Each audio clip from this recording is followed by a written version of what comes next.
Hello বন্ধুরা, আমি সমাজশ্রী এসে গেছি আবার একটা নতুন ভিডিও নিয়ে। আজকে দুপুরে লাঞ্চের মেনুর জন্য আমি নিজেই বানিয়ে নিলাম কাতলা মাছে পেঁয়াজ দিয়ে টমেটো দিয়ে খুব সুন্দর একটা থকথকে ঝাল। তো রেসিপিটা তোমাদের সঙ্গে শেয়ার করি। তো দেখো বন্ধুরা, কড়াই তেল নিয়ে নিয়েছি। মাছে যেহেতু হলুদ মাখিয়ে রাখিনি, সেজন্য তেলেতে আমি হলুদ নিয়ে নিলাম।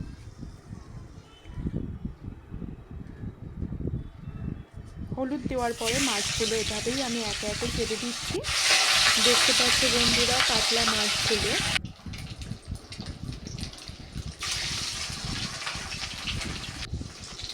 এভাবেই দেখো সবগুলোই মাছের পেটির অংশ আমি এভাবেই তেলেতে ছেড়ে দিয়েছি। একদম হালকা দেখো নেড়ে চেড়ে হালকা লাল কালার রং ধরেছে। এভাবেই আর একটু উল্টে পাল্টে আরও লাল লাল করে ভেজে নিলেই আমাদের কাতলা মাছ ভাজা একদম রেডি হয়ে যাবে। আজকে দুপুরে লাঞ্চের মেনুর জন্য ইচ্ছা হলো একটু মাছের ঝাল বানিয়ে নিই।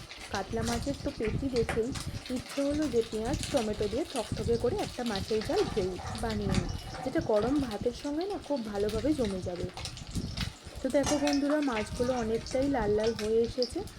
আর কিছুটা লাল লাল হয়ে ভাজা হলেই আমাদের মাছ ভাজা একদম রেডি হয়ে যাবে।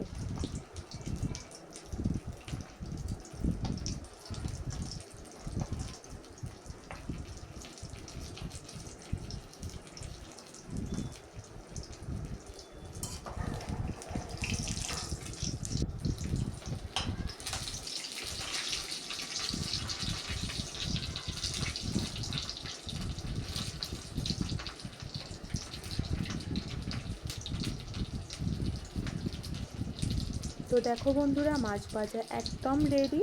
এবারে একটা থালায় তুলে নেব। তো দেখো বন্ধুরা, থালায় আমি মাছ ভাজাগুলো তুলে নিয়েছি, দেখতে পাচ্ছ। এই মাছ ভাজাগুলো দিয়েই এবারে চলো আমি কাতলা মাছের ঝালটা কিভাবে বানিয়ে নিলাম চটপট সেটাই তোমাদের সঙ্গে শেয়ার করে নিই। তো ঝাল বানানোর জন্য আমি নিয়ে নিয়েছি দুটো পেঁয়াজকে আমি একটু গ্রেট করে নিয়েছি, দেখতে পাচ্ছ পুরো বাটার মতোই হয়ে গেছে। এই যে দুটো পেঁয়াজকে আমি গ্রেট করে নিয়েছি আদা রসুন বাটা গ্রেট করে নিয়েছি। এটা টমেটো কুচি, কাঁচা লঙ্কা ইউজ করছি না, আমরা লঙ্কা গুঁড়ো এই ঝালটাতে ইউজ করব। তো চলো দেখে নিই। তো কড়ায় মাছ ভাজার তেলেতেই আমি ফোড়নে প্রথমেই দিয়ে দিচ্ছি একটু কালো জিরে,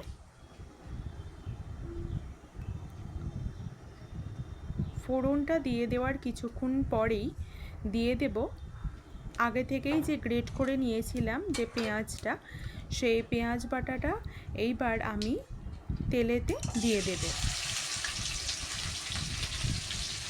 তো দেখো বন্ধুরা, তেলেতে এভাবেই আমি দিয়ে দিচ্ছি অল্প অল্প করে খুন্তি দিয়ে।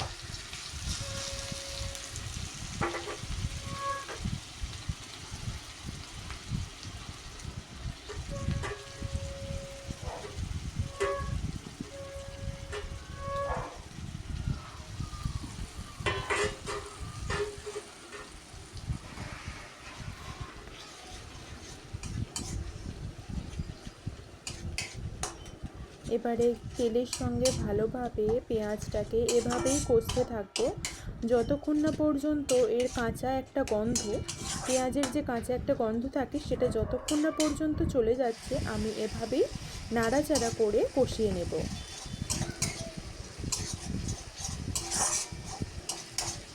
তো দেখো বন্ধুরা, এভাবেই কিছুক্ষণ ধরে আমি নাড়াচাড়া করে এরকমভাবেই পেঁয়াজটাকে কষিয়ে নিচ্ছি, যাতে না পেঁয়াজের কাঁচা গন্ধটা রান্নায় হয়।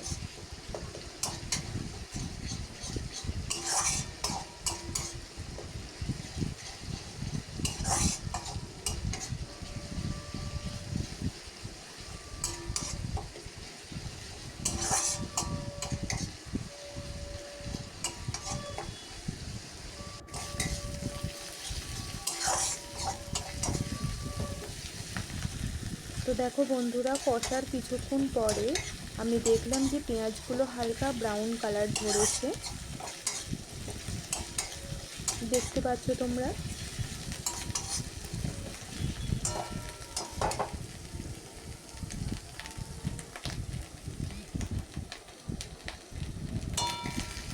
দেখতে পাচ্ছ কিছুটা তেল ছাড়া ছাড়া ভাব হয়েছে।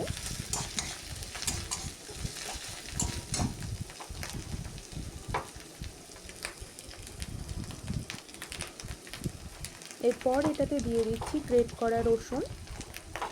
রসুনটা আগে দিয়ে দিলাম, আদাটা পরে ইউজ করব, কারণ আদা বেশি ভাজলে তেতো একটা ভাব এসে যায়, তাই রসুনের কাঁচা গন্ধটাও চলে যাওয়ার জন্য পেঁয়াজের সাথে রসুনটাকেও আবার কিছুক্ষণের জন্য এভাবেই নেড়ে চেড়ে আমি কষিয়ে নিচ্ছি।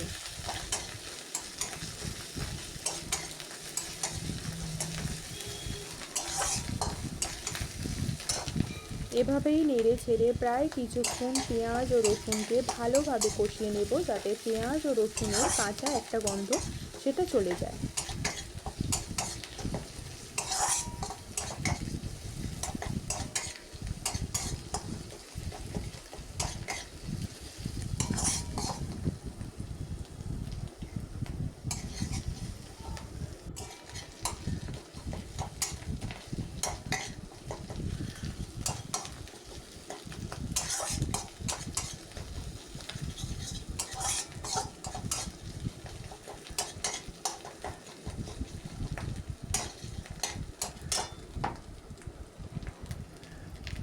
তো দেখো বন্ধুরা, কষানো প্রায়ই হয়ে এসেছে। এরপর কোচানো টমেটোটা আমি দিয়ে দিচ্ছি এতে।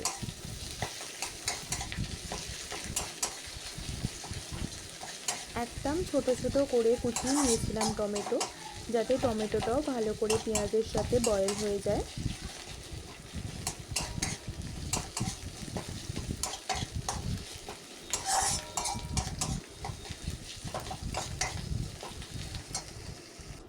টমেটোটা যাতে সহজেই বয়েল হয়ে যায়, সেজন্য আমি স্বাদ মতো এতে নুন দিয়ে দিচ্ছি।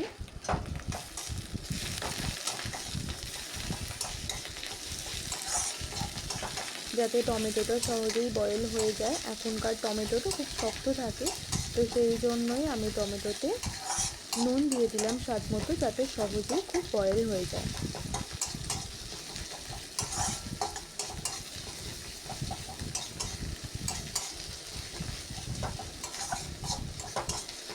তো এইভাবেই পেঁয়াজ টমেটোটাকে বেশ কিছুক্ষণ ধরে এভাবেই নেড়ে চেড়ে আমি কষিয়ে নেব, যাতে এই মাছের ঝালটার একটা সুন্দর টেস্ট আসে, সুন্দর ফ্লেভার আসে। তো এরপর আমি নেক্সট দিয়ে দিচ্ছি গ্রেট করে রাখা আদা দিয়ে দিলাম। এরপর পেঁয়াজ টমেটো আদা রসুন ভালোভাবে এটাতে কষিয়ে নেব।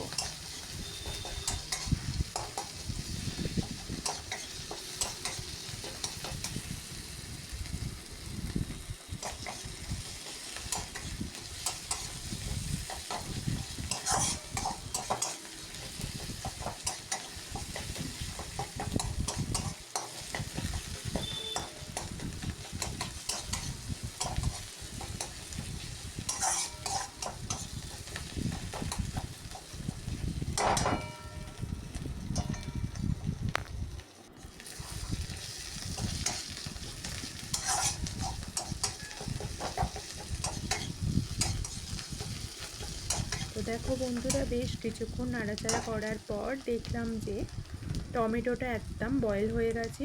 এরপর দিয়ে দিচ্ছি পরিমাণ মতো হলুদ গুঁড়ো। নেক্সট দিয়ে দিচ্ছি পরিমাণ মতো লঙ্কা গুঁড়ো। আমরা এতে কাঁচা লঙ্কা ইউজ করিনি, তাই গুঁড়ো লঙ্কা ইউজ করলাম, যাতে কাতলা মাছের এই ঝালটার খুব সুন্দর একটা রং আসে, অর্থাৎ কালার আসে। এভাবেই নেড়ে ছেড়ে আবার কিছুক্ষণ আমি কষিয়ে নেব।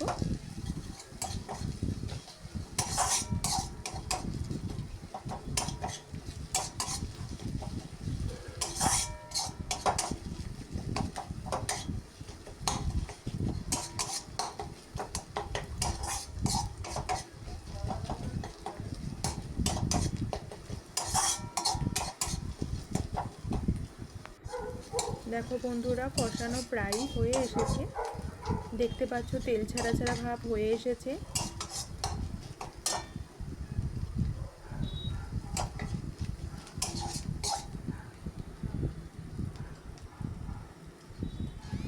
দেখো তেল ছাড়া ছাড়া ভাব পুরোই হয়ে গেছে, প্রায় কষানো কমপ্লিট।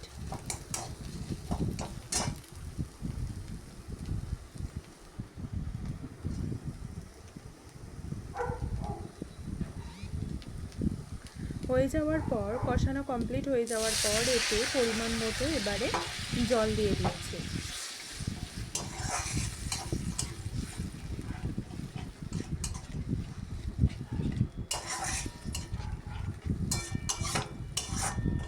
কষিয়ে নেওয়ার পর এইবারে পরিমাণ মতো জল দিয়ে এটাকে কিছুক্ষণ আমরা ফুটতে দেব।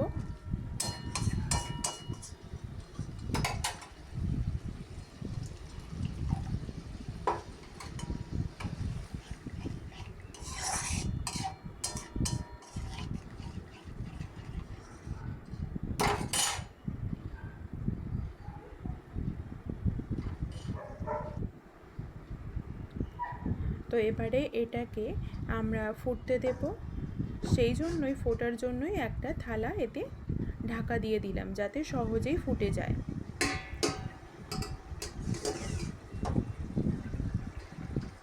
তো প্রায় কিছুক্ষণ পর 2-3 মিনিট পর এটাকে খুলে দেখলাম, দেখো একদম ফুটে এসেছে ঝালটা।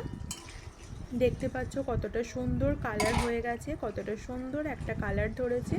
তো এবারে আগে থেকেই ভেজে রাখা যে মাছগুলো ছিল সেগুলোকে একে একে এতে দিয়ে দিচ্ছি।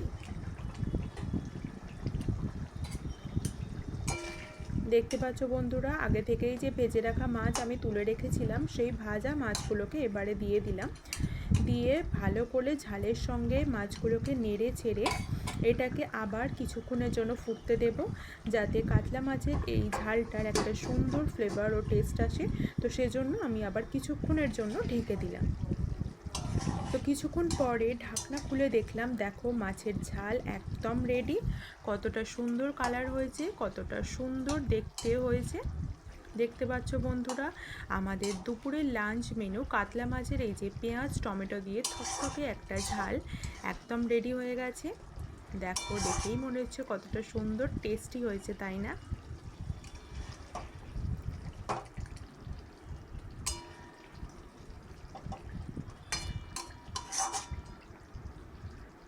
দেখতে পাচ্ছ গা মাখা মাখা কি সুন্দর ঝালটা রেডি হয়ে গেছে। তো আমরা একটা থালায় এটাকে ঢেলে নেব এবারে।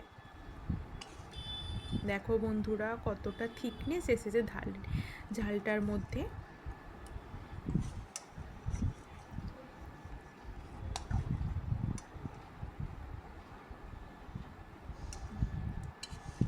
তো দেখতে পেলে বন্ধুরা, আজকের দুপুরের লাঞ্চ মেনু কাতলা মাছের ঝাল একদম রেডি।